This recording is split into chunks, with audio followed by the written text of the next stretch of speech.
엘빈 토플러는 특히 한국에 많은 관심을 보였던 사람이었습니다. 미래학자라는 자신의 입장에서 볼 때 세계 그 어떤 나라보다도 빨리 변화하는 환경에 적응하며 단순히 적응하는 것을 넘어 무서운 속도로 경쟁자들을 따돌리고 그게 어떤 불가능한 목표든 이루고 성공하고 극복해버리는 한국의 저력에 그는 당연히 관심이 많을 수밖에 없었을 겁니다. 왜냐하면 그가 설파한 미래 이론의 대부분은 미래에 다가올 다양한 패러다임의 변화에 따라 각각의 국가가 또는 그 국가의 구성원들이 얼마나 빠르게 그리고 효율적으로 적응하는가에 따라 그들의 운명이 결정되어진다는 것이 그 핵심 메시지였기 때문입니다. 그런 의미에서 항상 사람들의 에너지가 넘치고 무엇보다 변화를 두려워하지 않는 대한민국은 그 누구보다도 성공적으로 미래 사회에 진입하고 또 안착할 수 있는 최고의 후보처럼 그의 눈에는 보였을 것입니다. 그래서 엘빈 토플러는 한국정보통신정책연구원의 의뢰를 받아 새로운 밀레니엄이 시작되었던 지난 2000년 대한민국이 나아가야 할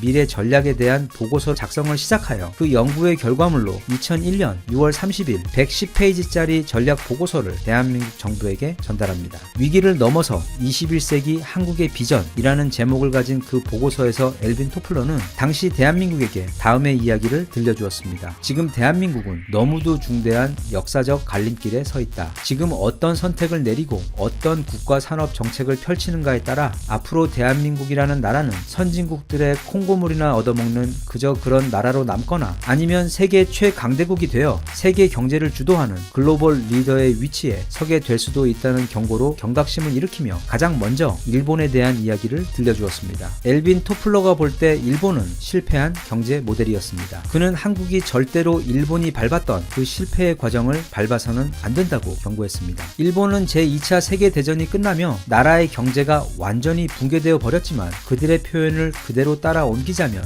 너무도 고맙게도 신이 도와서 한국에서 커다란 전쟁이 일어나 그 전쟁 특수를 누리며 빠르게 다시 일어설 수 있었고 이후 선진국들의 제품과 기술을 빠르게 모방하는 전략으로 제2의 물결 그러니까 산업화 시대에서 초고속 성장을 이뤄냈던 국가입니다. 하지만 문제는 그 이후에 발생합니다. 일본은 자신들의 성장에 지나치게 안주한 나머지 제3의 물결 즉 산업화 사회에서 지식 정보화 사회로 넘어가는 그 시대의 커다란 흐름을 캐치하지 못했고 이후 뚜렷한 변화나 발전 없이 그대로 멈춰버리고 말았습니다. 그 결과 일본은 잃어버린 10년이라는 초저성장 시대를 겪게 되었는데 이후에도 문제의 심각성을 전혀 깨닫지 못해 그 10년은 다시 잃어버린 20년이 되어버렸고 현재는 그게 잃어버린 30년이 되어버린 상황입니다. 엘빈 토플러가 일본에 대한 그 경고를 했던 때는 그들이 불과 10년만을 잃어버렸던 때였는데 만약 그때 일본이 각성을 하고 지난 20년 동안 대한민국이 걸어왔던 그런 혁신과 발전의 길을 걸었다면 지금쯤 일본은 미국을 위협하는 초강대국이 되어 있을 수도 있었을 것입니다. 하지만 최근 들어서도 일본이 하는 행동들을 보면 아직도 뭐가 문제인지 또 무엇을 해야만 하는지에 대해 전혀 감을 못 잡고 있는 것만 같아 약 10년 후 그들은 잃어버린 40년이라는 표현을 쓰며 아마 그때는 더 이상 비교조차 어려운 격차로 앞서버린 대한민국을 부러움과 시기의 눈으로 올려다보고 있지는 않을까 싶습니다. 그런 일본과는 다르게 2000년대를 기점으로 우리 대한민국의 선택은 전혀 달랐습니다. 엘빈 토플러는 한국 역시 과거 일본이 그랬던 것처럼 산업화 시대에 빠르게 잘 적응해서 그 열매를 톡톡히 보았다고 칭찬했습니다. 하지만 해당 보고서가 나왔던 2001년에 와서는 이제 한국의 그 경쟁력은 이미 세계 경제의 사다리에서도 중하위로 뒤처지고 있다고 지적했습니다. 왜냐하면 세계 경제는 이미 정보와 지식 산업으로 빠르게 체질을 바꾸며 넘어가고 있으며 또한 실물보다 금융 능력이 중요해지는 시대가 이미 도래했음에도 불구하고 당시 한국은 그저 좋은 물건을 저렴하게 만들어 선진국들에게 많이 수출하는 단순한 경제 전략만을 취하고 있었기 때문에 이미 제3의 물결에 먼저 진입한 선진 국가들의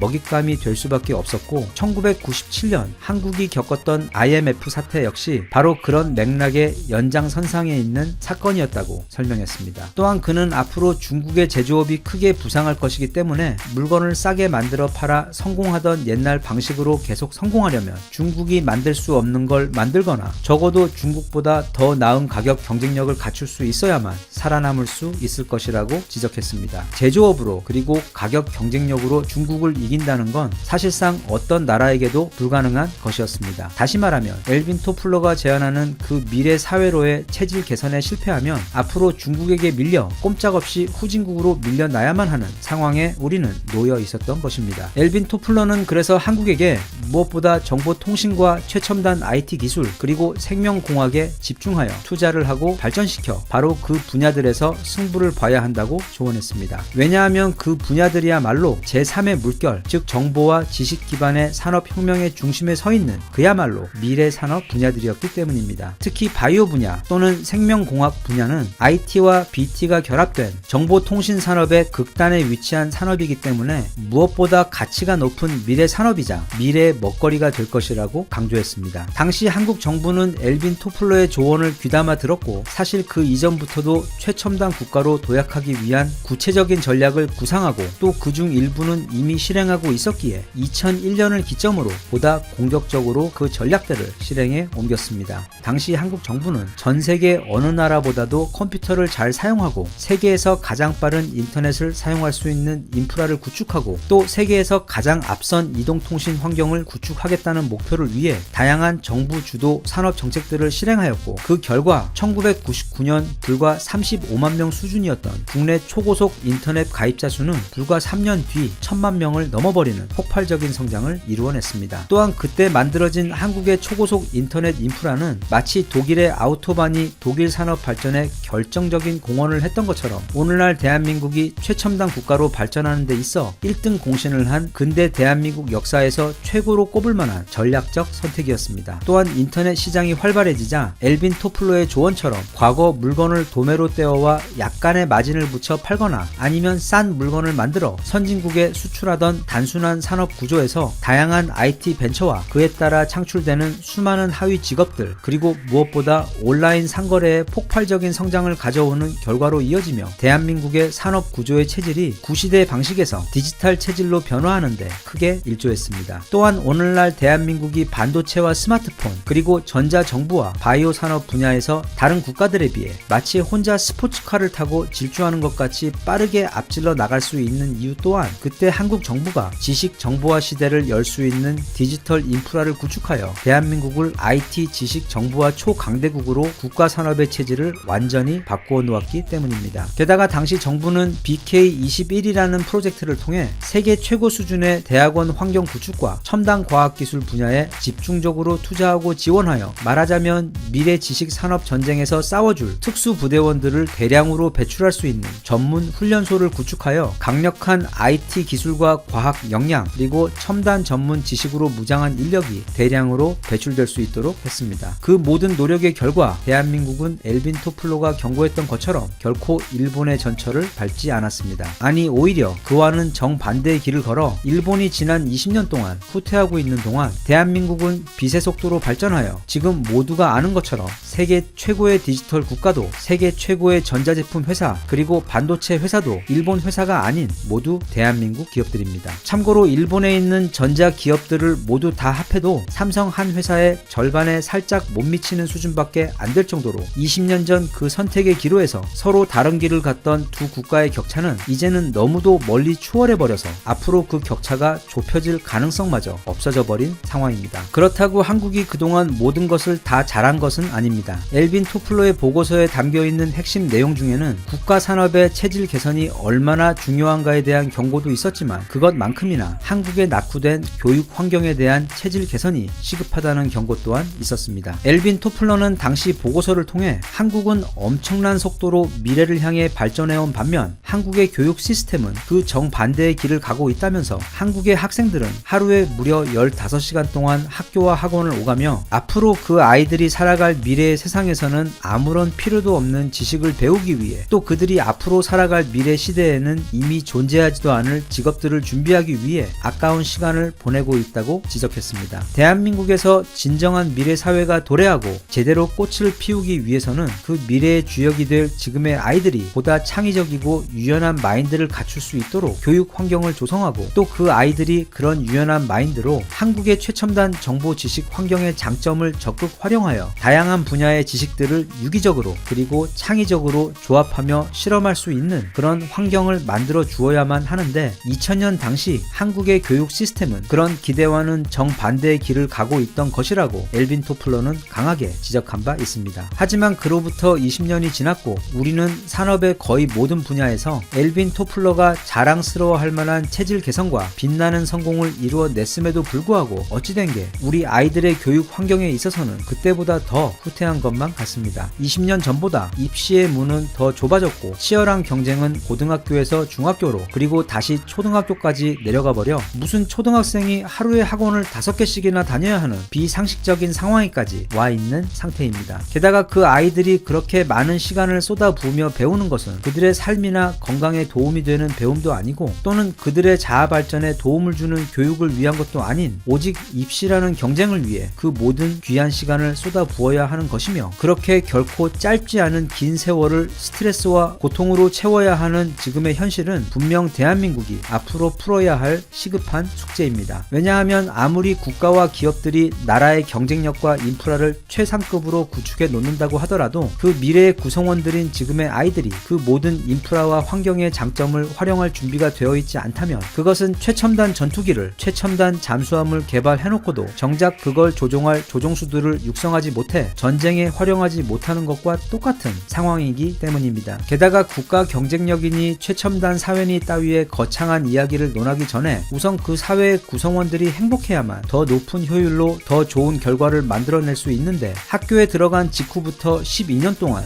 매일 15시간씩 고생하며 얻은 것이라곤 지독한 경쟁으로 인한 만성 스트레스와 수능을 보고 나누어 보니 지난 12년간 배운 것 중 그 무엇도 쓸모있는 지식이 없다는 허탈감과 배신감을 겪게 될 아이들이 최고의 유연함과 창의성을 발휘하는 미래의 일꾼이 되어줄 것이라는 건 현실성도 염치도 없는 기대입니다. 게다가 그 아이들이 건강한 자존감과 자신의 노력이 배신하지 않을 것이라는 삶에 대한 믿음 그리고 무엇보다 스스로 행복의 정의를 내리고 그 행복의 답을 찾아 용기 있게 미래를 향해 나아갈 수 있는 그런 건강하고 독립된 한 인간으로 사회생활을 시작할 수 있을 것이라는 기대 역시 말도 안 되는 바람입니다. 그런 환경에서 자란 아이들에게 행복이란 어려운 것이며 또 행복하지 못한 사람은 창의적이기도 또 유연하기도 또 성공적이기도 어렵기 때문에 엘빈 토플러가 그렸던 미래의 대한민국 지식시대 또 대한민국이 꿈꾸었고 또 그 일부에 있어서는 정말이지 잘 이루어낸 세계 최강대국 대한민국이라는 미래의 그림과는 전혀 어울리지 않는 우울하고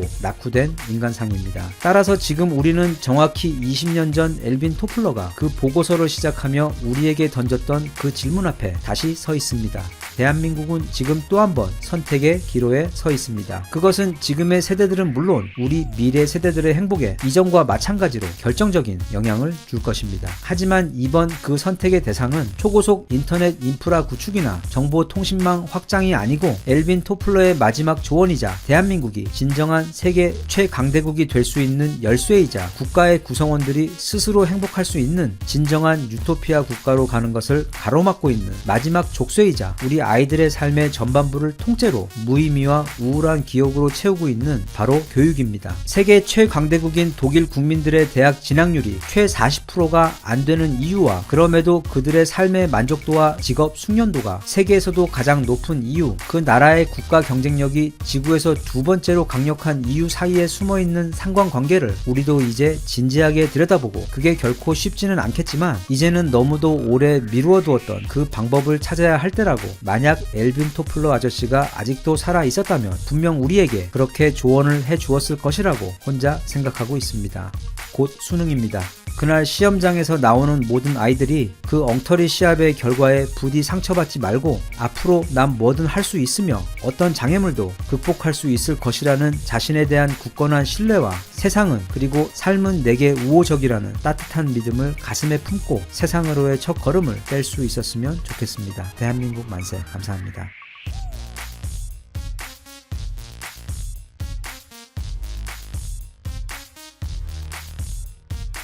Sun up, sun down. I know now. 지금 트럼프가 싸우고 있는 것은 사실 중국도 아니고 유럽도 아닙니다. 그는 지금 일명 그림자 정부 또는 장막 뒤 세계 정부라고 불리는 아주 오래전부터 존재해온 무시무시한 글로벌 조직 또는 요즘에 와서는 딥스라는 이름으로도 불리고 있는 전 세계에서 가장 강력한 힘을 가진 조직에 대항해 미국을 그들의 소나기로부터 떼어놓으려고 사투를 벌이고 있다는 것이 바로 우리와 같은 평범한 사람들은 전혀 알지 못하는 지금 미국과 트럼프가 그리고 세상이 겪고 있는 혼란과 현상의 진짜 실체입니다. 이 믿기 힘든 무서운 이야기의 배경을 이해하기 위해서는 우리는 우선 1851년 영국으로 가야 합니다. 1851년은 유럽의 역사가 결정되던 운명적인 해였습니다. 바로 유럽을 넘어 전 세계에 패권을 두고 영국과 프랑스가 모든 걸 건 최후의 담판을 벌였던 그 이름도 유명한 워털루 전투가 벌어졌던 해였기 때문입니다. 영국이든 프랑스든 누구든 이 전투에서 이기는 쪽은 당시 유럽은 물론 전 세계에 대한 패권까지 손에 쥐게 되고, 또 반대로 여기서 지는 쪽은 말 그대로 나라가 순식간에 거의 멸망 수준으로 추락하게 되는, 그렇게 모든 구군이 걸린 상황이었기 때문에 당시 양국의 국민들은 물론 전 유럽의 시선이 바로 이 워털루 전투의 결과에 쏠려 있었습니다.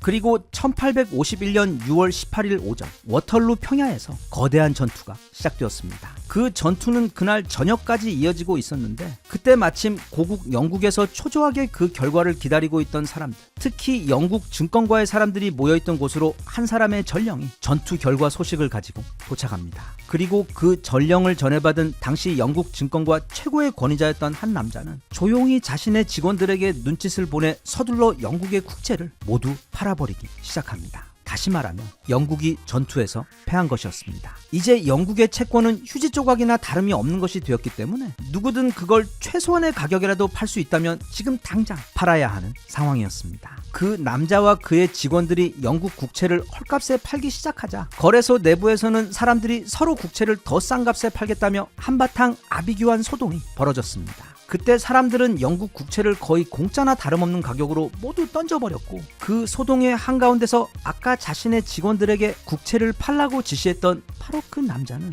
다시금, 대신 이번에는 아무도 눈치채지 못할 만큼 은밀하지만 확실한 눈짓으로 자신의 직원들에게 신호를 보내 이번에는 지금 쏟아지고 있던 그 헐값의 영국 국채들을 모두 다 사들이라고 명령했습니다. 그렇게 한바탕 소동이 끝난 이후 지난 한나절 동안 영국의 국채를 모두 헐값에 사모은 그 남자 네이선 로스차일드는 단숨에 영국 전체를 소유한 남자이자 영국 국왕을 넘어서는 거대한 힘을 손에 쥐게 된 유럽의 새로운 주인으로 올라섰습니다. 그리고 워털루 전투에서 영국이 프랑스를 격파하고 승리했다는 소식은 그 국채 소동이 있은 뒤 약 24시간 뒤 영국에 도착했지만 이미 영국의 모든 국채는 로스차일드의 손에 들어간 이후였습니다. 이 로스차일드 가문, 그리고 그들을 천문학적 돈 방석 위에 앉게 한 그 워털루 전투가 바로 이후 전 세계를 마음대로 주무르게 된 그 그림자 정부의 탄생, 그 시작이었습니다. 이 로스차일드 가문은 원래 독일에서 시작한 가문으로 선대인 메이어 암셀 바우어는 1744년 독일 프랑크푸르트의 유대인 지역에서 태어났습니다. 그는 고리 대금업자였던 아버지의 영향으로 이 금융계에 발을 들여놓은 다음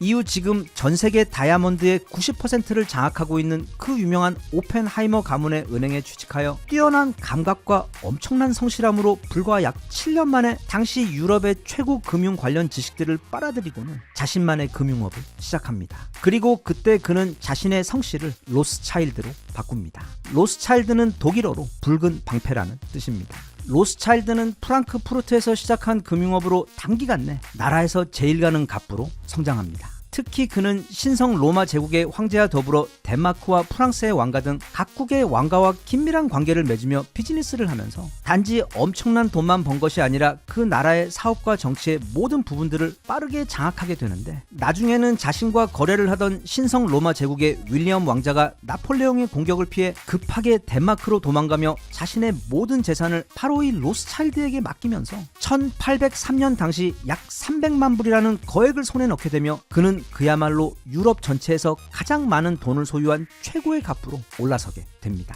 이후 로스차일드는 자신의 5 아들들도 모두 금융인으로 키우고 또 나중에는 모두 유럽의 주요 도시들로 보냈는데, 즉 첫째는 프랑크푸르트에, 둘째는 오스트리아 빈으로 보냈고, 셋째가 바로 이 영상 가장 앞에서 하룻밤 만에 영국을 사버린 남자 네이선 로스차일드였으며, 넷째는 이탈리아, 그리고 5째는 프랑스 파리로가 사실 이 5명의 아들들이 유럽 전체의 금융과 사회와 정치를 장악해 버렸습니다. 이게 그 유명한 로스차일드가의 문장인데 여기 보면 5개의 화살이 있습니다. 아버지 암셀 로스차일드는 아들들을 모아놓고 너희들이 힘을 합치기만 하면 이 세상 누구도 너희를 이길 수 없는 것은 물론이고 경쟁조차도 할 수 없을 것이라고 가르치며 이 문장을 만들며 그들에게 신신당부를 했는데 그가 그때 한 말은 정말로 사실이었습니다. 왜냐하면 1900년대가 시작되기도 전에 이 로스차일드 가가 소유한 재산은 당시 가치로 약 50경 정도로 그건 이미 전 세계 부의 절반을 넘어서는 규모였기 때문이며 나아가 이들은 금융계는 진작에 자신들의 손아귀에 넣었고 이후 각국의 정치계까지 완전히 장악하여 말 그대로 이 세상의 그림자 정부가 되어 이후부터 세계의 역사를 자신들의 마음대로 설계하고 만들어가기 시작합니다. 그리고 그들의 존재는 이전보다 훨씬 더 강력해지고 견고한 형태로 오늘날까지도 전 세계에 강력한 영향을 미치고 있는데 이들이 가장 좋아하는 2가지가 바로 전쟁과 공황입니다. 공황의 경우 이걸 경제어로는 양털 깎기라고도 하는데 이 그림자 정부는 기본적으로 사회 구성원들이 풍요롭고 행복하게 잘 사는 것을 원치 않습니다. 그들이 계속 가난하고 또 사회의 분란이 끊이질 않아 고통이 계속될수록 자신들이 더 많은 돈을 벌 기회도 많고 또 대중 통제도 훨씬 더 수월해지기 때문에 주기적으로 사회의 대공황을 일으켜서 그동안 사람들이 모았던 돈을 싹 다 빼앗아 갑니다. 그 방법은 간단합니다. 사전 작업을 위해 먼저 부동산 붐 같은 것을 조장하고 또 그 시기 정부를 통해 엄청나게 많은 대출을 아주 쉽게 빌릴 수 있게 하여 그렇게 시장에서 엄청난 거품이 생겨나게 한 다음에 이제 슬슬 수확의 시간이 왔다 싶으면 그때 갑자기 대출을 모두 끊어버리고 금리를 폭등시키며 또 환율이 치솟게 하여 나라의 경제가 곤두박질치게 만들어 버립니다. 그리고 그때 부동산과 기업 등 사회의 재산들을 평소 가치의 10분의 1 또는 50분의 1 수준의 헐값으로 모두 사들이고 그 과정에서 평범한 대다수의 가정들이 모든 재산을 잃고 다시 빚더미 위에 올라앉도록 만들면서 다음 양털 깎기 때까지 다시 한번 사이클이 시작되는 것입니다. 하지만 이 대공황보다도 그들이 더 좋아하는 것이 있는데 그게 바로 전쟁입니다. 그것도 크고 오래가며 모든 도시가 파괴되고 수많은 사람들이 사망하는 거대한 국가 간 전쟁들. 전쟁은 한 국가가 치르는 가장 큰 이벤트이며 동시에 그 전쟁이 끝난 이후에는 나라 재건을 위해 더 많은 돈이 들어가게 됩니다. 거기에 더해 지금 전쟁을 치르고 있는 국가들의 경우 부족한 돈을 은행에서 빌리려고 할 텐데 그때는 상황이 너무 급하고 절박하기 때문에 아무리 높은 터무니없는 이자를 매겨도 군말 없이 막대한 돈을 빌려가게 되어 있어 로스차일드 가와 그들을 둘러싼 이 그림자 정부에게 있어 이 전쟁만큼 매번 커다란 흉지를 가져다주는 고마운 이벤트도 없었기 때문에 이들은 단지 전쟁을 기다리며 돈을 버는 것을 넘어 각국의 정세와 군대 그리고 그 국가들의 왕가를 자극하거나 이용해서 실제로 전쟁을 부추기고 일으키기 시작합니다. 그리고 그 첫 번째 작품은 바로 미국의 남북전쟁이었으며 그때 큰 재미를 본 이들은 이후 더 큰 전쟁인 바로 세계 1차 대전을 설계하여 촉발시켰습니다.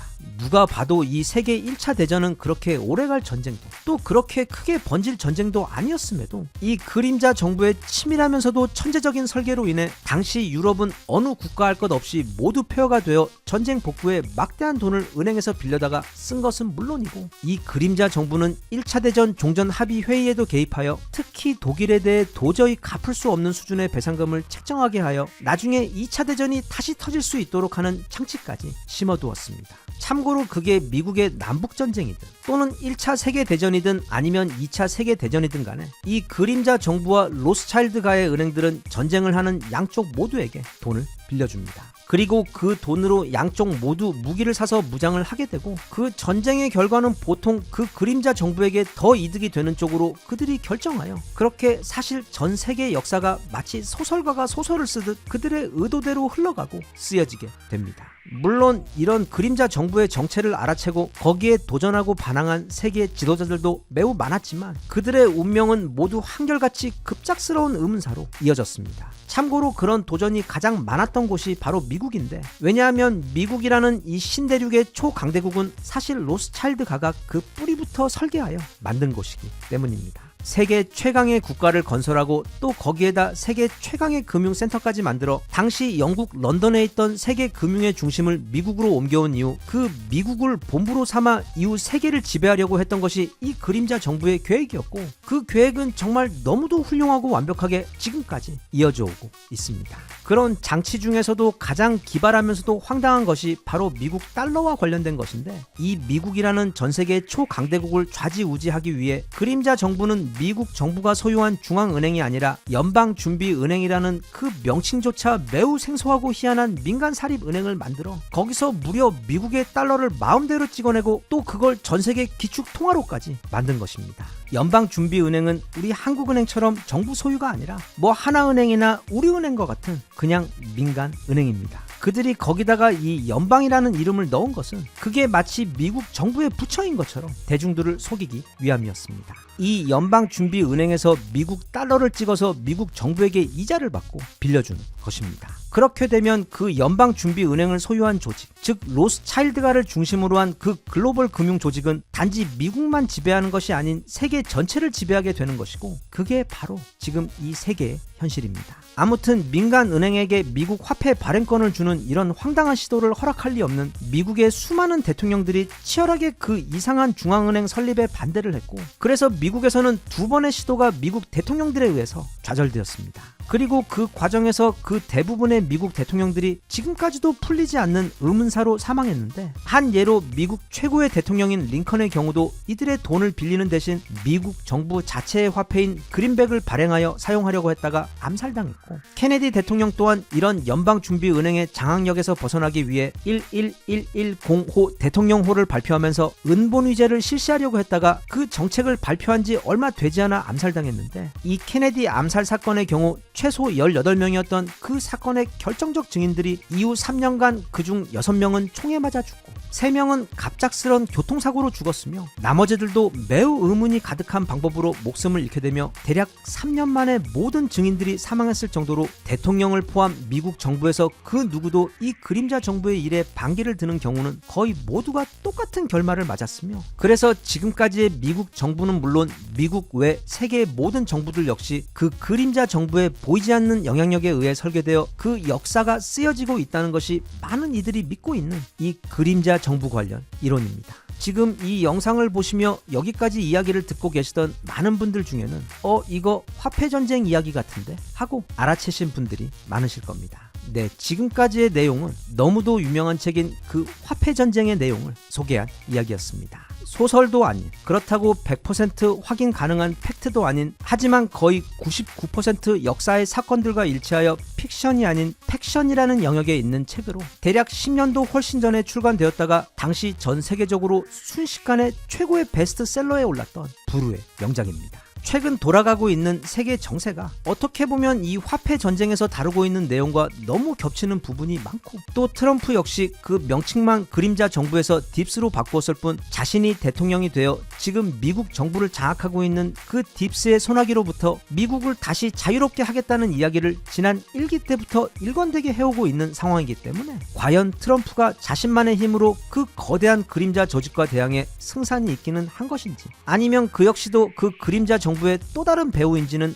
알 길이 없지만, 아무튼 요즘 세계 정세가 이 책에 나와 있는 내용들과 너무 부합하고 섬뜩할 정도로 맞아떨어지는 것과 같은 내용이 많아 세계 경제의 역사와 정치에 대해 쉽고 재미있게 공부하고 싶으셨던 분들이나, 또는 진짜 너무도 흥미진진한 마치 소설 같지만 동시에 절대로 단순한 소설이 아닌 정말 시간 가는 줄 모르고 읽을 수 있는 최고의 경제서이자 역사서, 그리고 판타지 소설을 읽고 싶은 분들께서는 최근 다시 출간된 이 화폐전쟁 시리즈를 꼭 읽어보시길 강력하게 추천드립니다. 부디 그 그림자 정부의 세계 플랜 안에 우리나라가 그나마 좀 안전하고 좋은 쪽으로 계획되어 있었으면 좋겠습니다.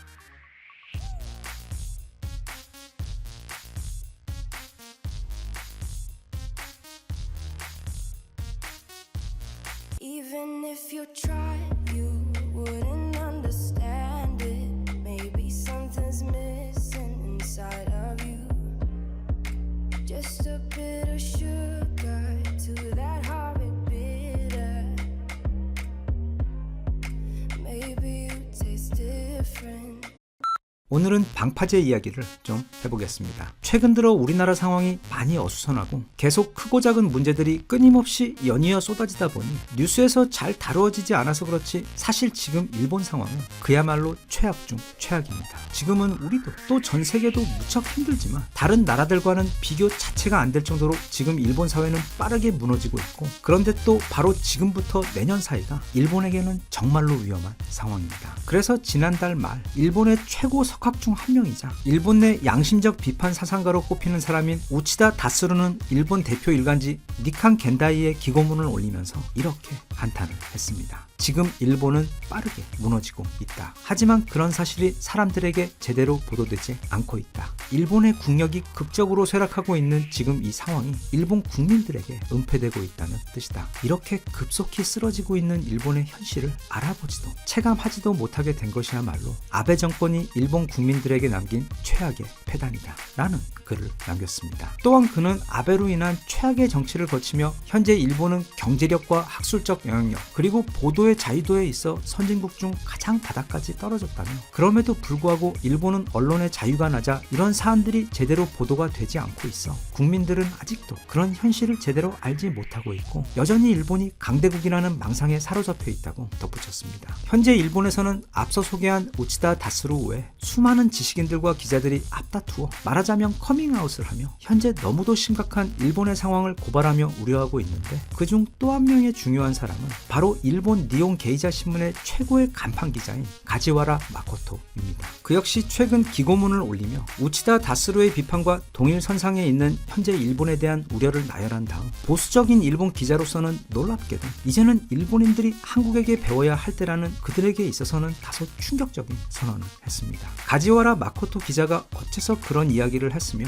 한국의 어떤 부분을 일본인들이 배워야 하는지에 대해 그가 뼈아프게 성토하는 심정으로 나열한 부분들에 대해서는 영상 뒷부분에서 자세히 다루도록 하고, 일단 먼저 어째서 지금 이 시점 일본의 지식인들 사이에서 일본의 위기를 걱정하는 이런 다급한 이야기들이 나오고 있는지 그 이유들을 한번 살펴보겠습니다. 먼저 가장 대표적으로 일본의 현재 환율을 보겠습니다. 최근 들어 우리나라에서도 환율 때문에 걱정하는 뉴스가 아주 많았습니다. 오늘 기준 이미 오래전 1,400원대를 훌쩍 넘어버린 1,420원 언저리에서 머물고 있는데, 사실 이번 킹달러 상황에서 전 세계 모든 통화 중 가장 크게 그 가치가 추락하고 있는 통화는 바로 엔화입니다. 다들 기억하시겠지만 코로나가 발생하기 전 약 4-5년간 한국에 일본 관광객들이 엄청나게 오던 때가 있었습니다. 그때는 엔화에 비해 우리 한국 원화가 엄청나게 쌌기 때문입니다. 가장 많이 차이가 났을 때는 대략 1대 1.5 정도였는데, 그러니까 일본 돈 1,000엔이면 우리 돈 15,000원 정도 환전이 되니까 마치 우리 옛날 동남아 여행 갈 때처럼, 그리고 딱 지금 미국 달러와 우리 원화 정도의 차이가 났던 것입니다. 그렇게 대단했던 일본 엔화가 지금은 우리 원화보다도 쌉니다. 가장 이해하기 쉬운 미국 달러와 비교를 해볼 때 올해 초에는 원달러 대비 115엔 정도 했습니다. 그것도 이미 꽤 많이 떨어진 것이었습니다. 그때 걱정하던 일본의 경제 전문가들은 앞으로 엔화가 더 많이 떨어진다고 해도 125엔이 최종 마지노선일 것이며, 만약 그 선을 넘어가게 되면 그때는 일본 경제는 아주 커다란 경제 위기에 빠지게 될 것이라고 경고를 하면서도 대신 일본 경제의 체력은 워낙 탄탄하기 때문에 그런 우려처럼 환율이 125엔 이하로 떨어지는 일은 절대로 없을 것이라고 장담을 했습니다. 그런 장담이 있은 지 딱 2개월 만에 일본 엔화는 125엔을 넘어 130엔까지 그대로 뚫려버렸습니다. 그건 일본 경제 20년 만에 가장 낮은 수치였습니다. 잠시 패닉으로 정신을 잃었던 일본의 경제 전문가들은 곧 다시 새로운 전망을 내놓게 되는데, 이제 진짜 최종 마지노선은 135엔이며 만약 이것마저 뚫려버리면 그때는 일본 경제는 절대로 헤어나올 수 없는 상상을 초월한 경제 위기에 빠질 것이라고 모두 입을 모아 같은 전망을 내놓았습니다. 하지만 또 그런 전망이 나온 지 다시 불과 2개월도 채 지나지 않아 엔화는 그 135엔까지 뚫려버렸고, 현재 환율은 지난 약 40년 만에 최저 수준인 152엔까지 추락한 상태입니다. 이걸 체감할 수 있게 대략적으로 우리 돈 환율로 계산해보면 현재 원달러 2,000원을 넘어 2,100원 위로 무섭게 올라가고 있는 수준입니다. 이건 과거 우리 IMF 때보다도 더 심각한 상황인데, 정말 큰 문제는 이게 바닥이 아니라는 점입니다. 지금 전 세계 경제 전문가 누구도 일본의 바닥이 어디까지 내려갈지 아무도 모릅니다. 왜냐하면 일본 경제에는 현재 마치 일본의 그 오래된 수많은 화산들처럼 너무도 오랫동안 꾹꾹 눌러 감추고 숨겨오면서 이제는 어떻게 처리조차 불가능해진 거대한 화산들이 한두 개가 아니기 때문입니다. 그런 화산 중 그 크기가 가장 거대하며 지금 가장 뜨거운 연기를 내뿜고 있는 것은 바로 일본의 금리입니다. 환율이 이렇게 떨어지고 있고 지난 그 잃어버린 30년 동안에도 한 번도 경험해본 적 없는 이런 급격한 경기 침체에 이 위기를 빠져나가기 위해서는 금리를 올려야 사는데, 그러지 않으면 진짜 모든 게 다 무너질 수도 있는데 일본이라는 나라는 절대로 금리를 올릴 수가 없습니다. 현재 이미 최근 들어 많이 높아진 일본의 물가는 일본 전문가들의 계산에 의하면 일본 일반 가정의 월 수입이 90만 원 가량 줄어든 상황이라고 우려하고 있는데, 일본은 다들 잘 알다시피 정치인들이 주도한 이상한 민영화를 거의 무분별하게 해버리는 바람에 그 대상이 된 대기업들은 큰 돈을 벌게 되었지만 이제 일본 국민들의 기본 생활비는 그냥 숨만 쉬고 살아도 엄청난 돈이 나가는 생활지옥이 되어버렸습니다. 일본이 금리를 올리지 못하면 지금 빠르게 오르고 있는 일본 내 물가도 잡지 못합니다. 하지만 앞서도 말했듯 일본은 절대로 금리를 올릴 수가 없습니다. 금리를 올리는 것 외에는 다른 방법이 없는데도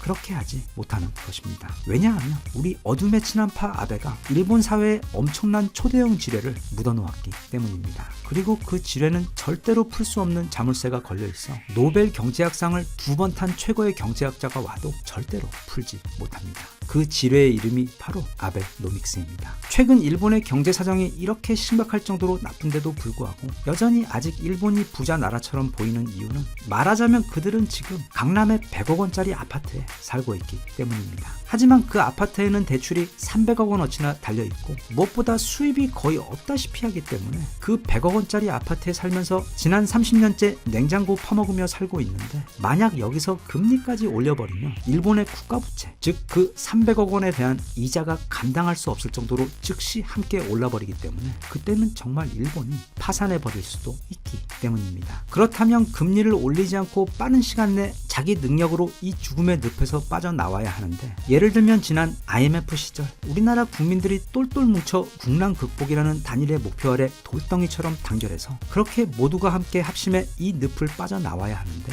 일본에게는 그런 기질도 능력도 없습니다. 이미 지난 30년 동안 아주 천천히 목까지 잠겨버린 상황이고 이제 곧 머리 끝까지 잠겨버리게 될 상황인 것입니다. 잠깐 근대에 들어와 전후 일본 경제가 어떻게 일어섰고 세계 최고의 부자 나라가 되었는지 짧게 살펴보겠습니다. 거기에는 정말 소름 끼치게 반복되는 어떤 패턴이 있습니다. 우선 2차 대전 말 미국에서 보내준 선물 2개를 맞고 패전국이 되었던 일본은 거의 현재의 캄보디아 수준으로까지 떨어져 다시는 일어서지 못할 정도로 무너졌습니다. 그런데 그때 그들에게 다시금 재기의 기회를 준 것은 너무도 화가 나게도, 그리고 많이들 알고 계시듯 바로 1950년 우리 땅에서 일어난 한국 전쟁이었습니다. 그때 한반도와 가장 가까이 있었다는 이유 때문에 미국은 일본을 한국 전쟁의 병참 기지로 삼았고, 그렇게 멈춰있던 일본의 공장들은 엄청난 호황 속에 다시 빠르게 돌기 시작합니다. 게다가 그 전쟁은 무려 3년이라는 엄청난 시간 동안 진행되어 버렸습니다. 이 사건으로 일본은 재기가 아니라 오히려 패망 이전보다 더 커다란 경제적 발판을 마련하게 됩니다. 요즘 우크라이나 전쟁 때문에 어떤 나라, 어떤 기업들이 특수를 누렸다고 기사가 나오곤 하고, 또 얼마 전 우리나라가 폴란드에 약 25조 원어치 무기를 수출한 것을 두고, 근데 만약 미국이 러시아랑 중국과 우리랑 가까운 중국 땅에서 국지전이 아닌 양측의 모든 것을 건 완전 풀아웃 전면전을 하게 되었고, 게다가 지금처럼 빨리 끝낼 수 있는 최첨단 무기들이 아닌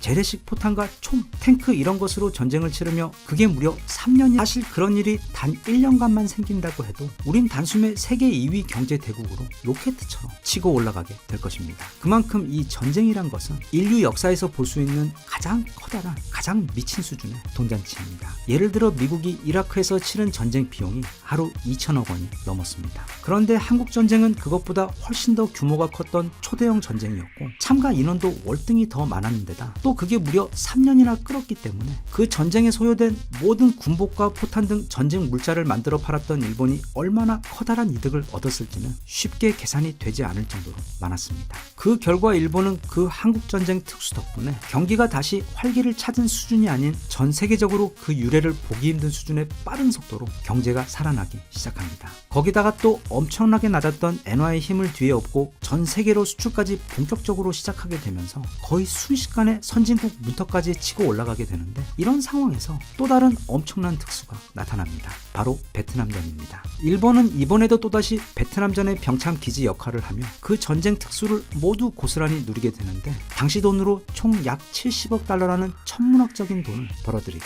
됩니다. 70억 달러. 참고로 한국이 1965년부터 1974년 사이 그 10년 동안 약 4만 7천 명의 우리 병사들을 파병하고 받은 그 피해 대가가 총 5억 달러였습니다. 일본은 전쟁 난 집 옆에서 물건 팔며 그 14배를 벌어들였고 아마 우리 한국 전쟁을 통해서는 그 베트남전 특수 몇 배의 돈을 벌어들였을 것입니다. 아무것도 한 게 없는데도 그 두 번의 전쟁으로 돈이 쏟아져 들어왔고 일본은 패망 20년 만에 세계 2위 경제 대국으로 올라섰습니다. 우리나라에게 저지른 그리고 2차 대전 중 아시아의 다른 나라들에게 저지른 그 모든 천벌도 모자랄 악행들에도 불구하고 어찌된 것인지 신은 그들에게 이런 엄청난 행운을 안겨다 주었습니다. 하지만 그 행운의 끝은 1980년대 말에 찾아왔습니다. 1985년 뉴욕의 유명한 한 호텔에서 미국과 일본 그리고 프랑스, 독일, 영국의 경제 대표들이 모여 회담을 진행하게 됩니다. 회담의 주제는 너무 높았던 달러의 가치를 조절하고 각국 사이 지나치게 차이가 나고 있는 환율을 조정하는 것이었는데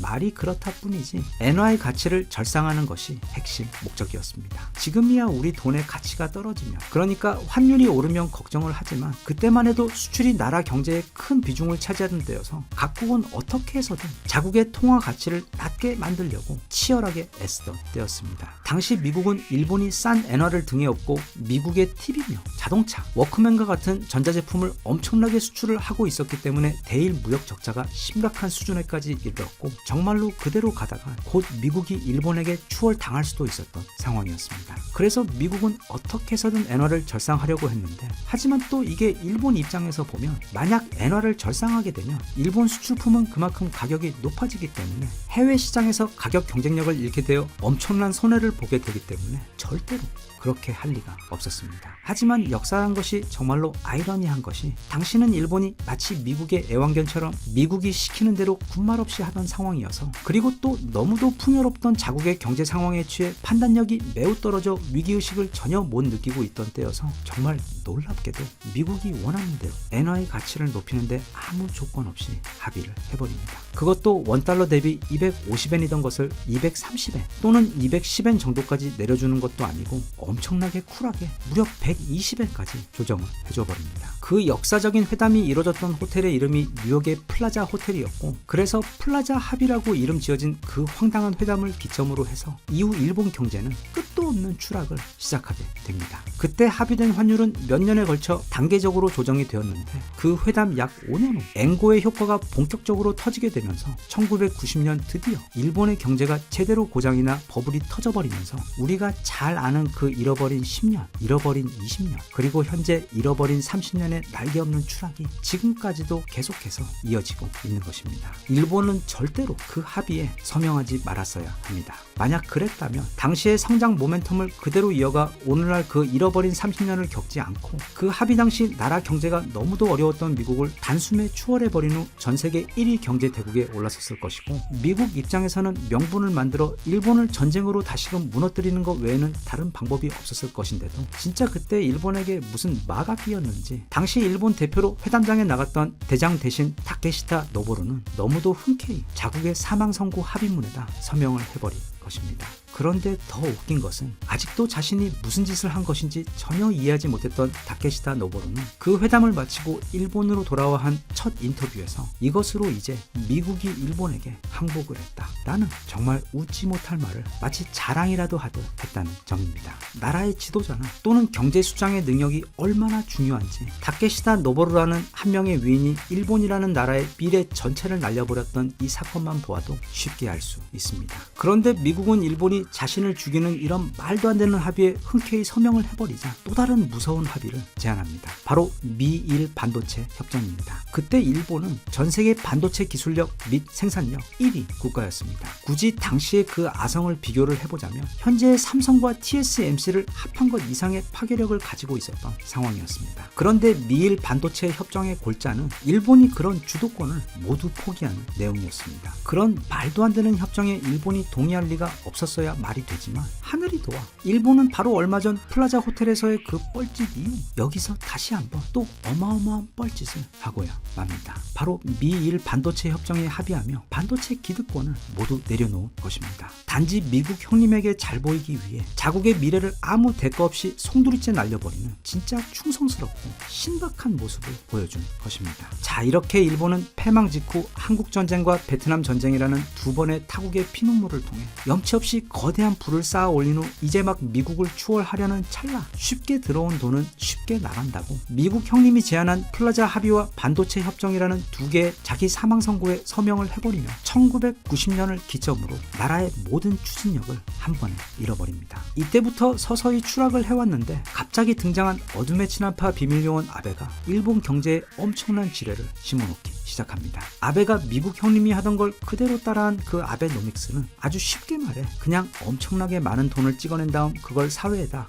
밀어 넣어버리는 것입니다. 그럼 어떻게 해서든 나라의 경제가 다시 활기를 찾게 될 것이라는 게 아베의 표면적 설명이었는데 사실 양적 완화는 극약 처방에 가까운 자칫 나라 경제를 회생불능의 상태로까지 망가뜨릴 수 있는 가장 위험한 경제 정책으로 미국이 그걸 해왔던 건 달러가 기축통화라는 탄탄한 안전망이 있어서 그랬던 것인데 일본의 엔화는 기축통화도 아니었고 게다가 아베 전까지 일본은 그 양적 완화라는 걸 단 한 번도 해본 적이 없습니다. 쉽게 말하면 은행에서 사채이자 잔뜩 빌려다가 코인에다가 몽땅 밀어 넣는 수준의 도박이었던 것입니다. 일본은 그 뻘짓을 무려 10년 동안이나 했습니다. 그리고 그 도박은 100억엔을 투입했는데 4억엔의 효과가 돌아오는 수준으로 아주 역대급으로 망해버렸고 그 결과 일본은 그 전까지 전 세계에서 가장 부채가 많았던 미국을 가볍게 제치고 무려 GDP 대비 257%라는 경이적인 부채 비율로 현재 전 세계에서 가장 부채가 많은 나라로 등극하게 되었습니다. 그 많다고 걱정하던 미국의 부채가 GDP 대비 160%였습니다. 게다가 미국은 달러라는 기축통화를 마음대로 찍어낼 수 있었던 나라였습니다. 즉 미국도 일본처럼 은행에서 사채를 마음대로 갖다 썼지만 대신 아버지가 그 은행의 은행장이었던 것입니다. 지금 일본의 숨통을 조이고 있는 것은 바로 그 엄청난 부채에 대한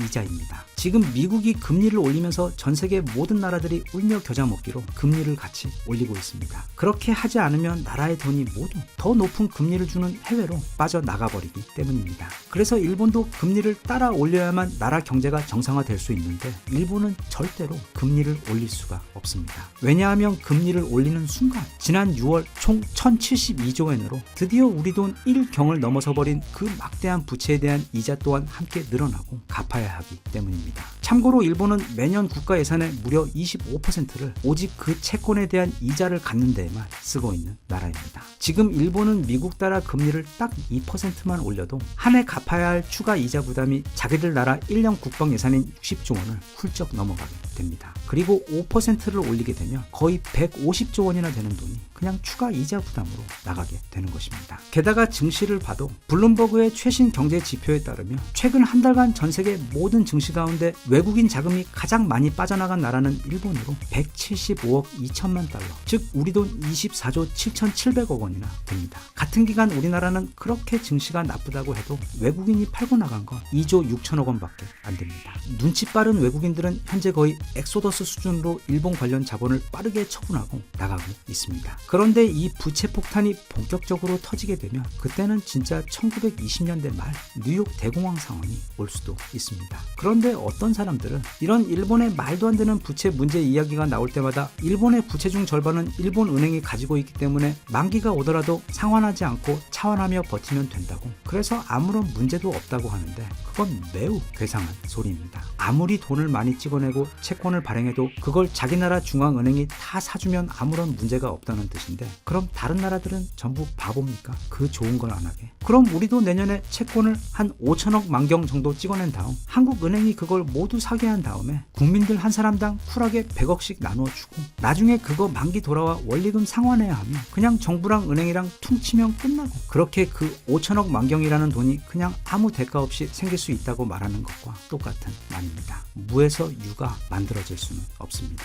옛날에 아베도 사망 전 일본 부채가 9,900조 원이었을 때 그 심각성에 대해 묻는 기자에게 채권의 절반은 일본 은행이 가지고 있고 그래서 만기가 돌아오면 다시 또 일본 은행에게 빌려서 막으면 된다 라고 답하며 걱정할 필요가 없다고 대답했는데, 이에 대해 똑똑하게 경제적 논리를 들어가며 그게 얼마나 말도 안 되는 개소리인지 기자가 다시 따져 묻자 자칫 비밀 작전이 노출될 위기를 직감한 아베는 즉답을 피하며 내 말은 그냥 비유적으로 그렇다는 뜻이었다 라며 대답한 적이 있습니다. 게다가 10년 전에는 일본 국채의 외국인 보유 비율이 고작 4.8%였지만 현재는 그게 13.5%까지 치솟았습니다. 즉 이제는 그 리스크를 일본 안에서만 관리할 수 있는 수준은 한참 넘어서 버린 것입니다. 나중에 일본 경제가 갑자기 폭락할 것 같은 시기가 오고 이 외국인들이 그 1,400조 원에 달하는 엄청난 국채를 모두 한 번에 던져버릴 수도 있는 위험까지 있습니다. 과거 일본이 크게 성공했던 것은 모두 다른 나라의 아픔에서 그 피를 뽑아먹으며 누렸던 것들입니다. 2차 대전 때에는 조선을 비롯한 여러 식민지에서 돈과 자원 그리고 문화재와 여자들을 훔쳐다 본국에서 배를 채웠고, 한국전쟁과 베트남 전쟁이 벌어지던 그 난리통 옆에서 장사를 하며 돈을 벌었을 뿐이고, 그 엄청난 돈을 여기저기 투자를 하다 보니 잠시 마치 일본이 무슨 대단한 능력이나 창의력이라도 있는 듯 보였던 적이 있었지만 근본적으로 그들에겐 우리처럼 무엇을 창조해내는 능력도 없고, 무엇보다 국민들이 모두가 주인의식을 갖고 나라에 닥친 위기를 극복하는 그런 기질 자체가 없습니다. 우리나라 국민들은 지금 크게 우려되고 있는 경제 위기나 과거 IMF 사태보다 더 큰 사태가 닥친다고 해도 아마 늘 그래 왔듯이, 물론 입으로는 뭐라고 계속 궁시렁대며 연신불평하며 인상 팍팍 써가며 움직이겠지만 어쨌든 국민들이 모두 똘똘 뭉쳐서 금방 그 위기를 극복해내고 다시 또 이 나라를 정상으로 회복시켜 놓을 것입니다. 복서로 말하자면 넉다운을 수십 번을 당해도 계속해서 또 일어나고 또 일어나는 게 우리나라의 특징이자 또 가장 무서운 기질인데, 일본은 스스로 다시 일어날 힘도 없는 데다 지금 일본에게 닥치고 있는 위기의 그림자는 너무도 크기 때문에 아마도 앞으로 약 2-3년 내 일본 경제는 마지막으로 버티고 있던 그 경제의 기둥들이 버티지 못하고 무너져 버리면서 거의 자유낙하 수준으로 폭락을 하게 될지도 모릅니다. 상황이 이렇다 보니 일본의 간판 경제스타 칼럼니스트이자 30년 넘게 주식시장과 투자은행들을 취재해온 가지와라 마코토는 니온 게이자 신문의 특집 기고문을 올리며 이제는 일본이 한국에게 다시 배워야 할 때가 왔다는 글을 올리기도 했는데, 그 내용은 이렇습니다. 세계적인 경제 위기 속 현재 매우 위험한 상황에 놓인 일본이 배움을 구해야 할 대상은 바로 한국이다. 한국은 과거 IMF 위기로 벼랑 끝에 몰렸지만 그들은 스스로 위기를 극복해내고 다시 일어섰다. 한국인들은 필요한 변화를 영리하게 받아들이고 신속하게 실행했다. 예를 들어 당시 한국의 김대중 대통령은 한국 산업의 역량을 두세 개 주요 미래 산업으로 과감히 재편하여 힘을 집중시켰으며, 그렇게 경쟁력이 높아진 한국 기업들은 국내가 아닌 해외로 나가 세계와 싸워 이겼고, 이후 한국의 하이테크 기술력과 문화 엔터테인먼트 경쟁력은 단숨에 일본을 압도해 버렸다. IMF 당시 고작 일본의 3분의 1이던 한국의 GDP는 지금은 곧 역전될 상황에까지 와버렸다. 그런데 일본인들은 그런 한국인들과는 정반대이다. 변화가 필요함에도 여러 가지 안 되는 갖가지 이유를 들어가며 어떻게 해서든 변화하지 않으려고 버티고 있으며,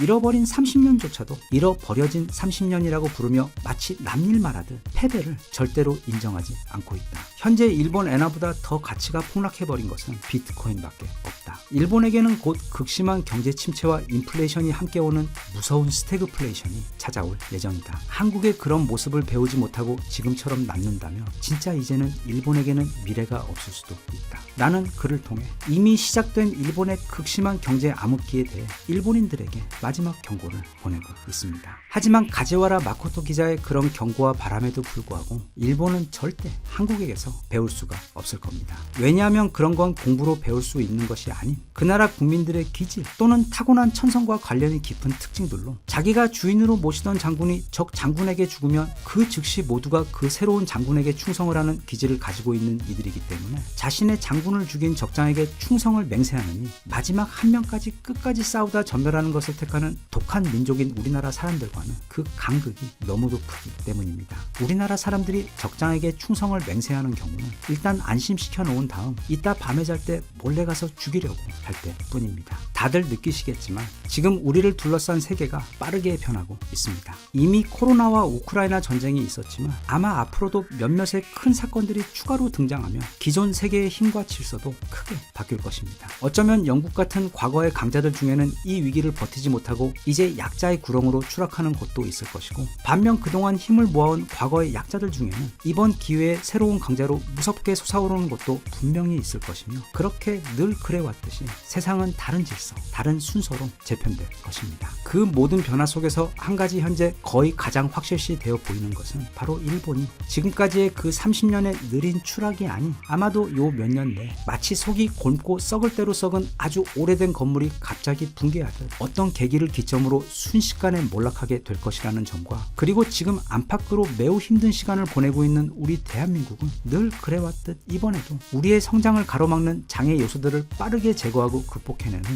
지금 새롭게 재편되고 있는 세계 질서의 그 꼭대기를 향해 누구보다 빠르게 달려갈 것이라는 점입니다. 지난 코로나가 끝나갈 무렵, 그러니까 올해 초까지 우리나라는 세계 경제 순위 8위로 이미 선진국 대열에 합류한 공식적인 선진국입니다. 그리고 모든 면에서 전 세계에서 가장 주목받던 국가였고 누구보다 빠르게 성장하는 그야말로 라이징 스타였습니다. 그 마법은 아직 모두 사라지지 않았습니다. 우리 모두 그때 우리가 스스로에게 그리고 전 세계를 대상으로 보여준 저력을, 또 우리가 그동안 이뤄낸 것들을 잊지 말아야 합니다. 지난 100년간 전 세계를 통틀어서 개도국에서 시작해 선진국으로 합류한 국가는 대한민국 딱 한 국가밖에 없습니다. 그런데 우린 그걸 100년이 아닌 70년 만에 이루어냈고, 또 개도국에서 시작한 것도 아니고 아무것도 없던 자갈밭 폐허 위에서 시작해서 맨손으로 여기까지 왔습니다. 경제는 심리입니다. 우리가 할 수 있다는 것, 그러니까 그 힘을 우리들 본인들이 인식하고 있어야 합니다. 그래야 그 힘을 다시 꺼냈을 수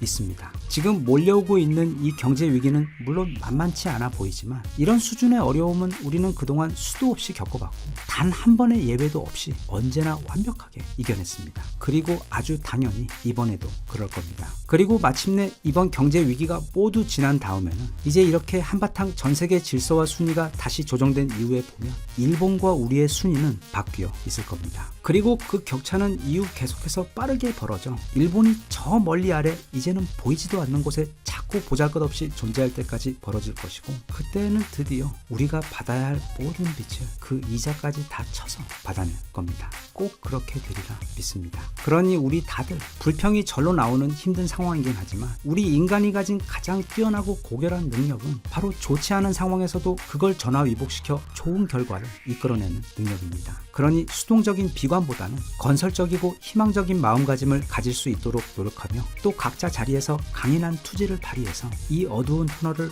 모두 다치지 않고 빨리 잘 통과할 수 있었으면 좋겠습니다. 대한민국 만세. 감사합니다.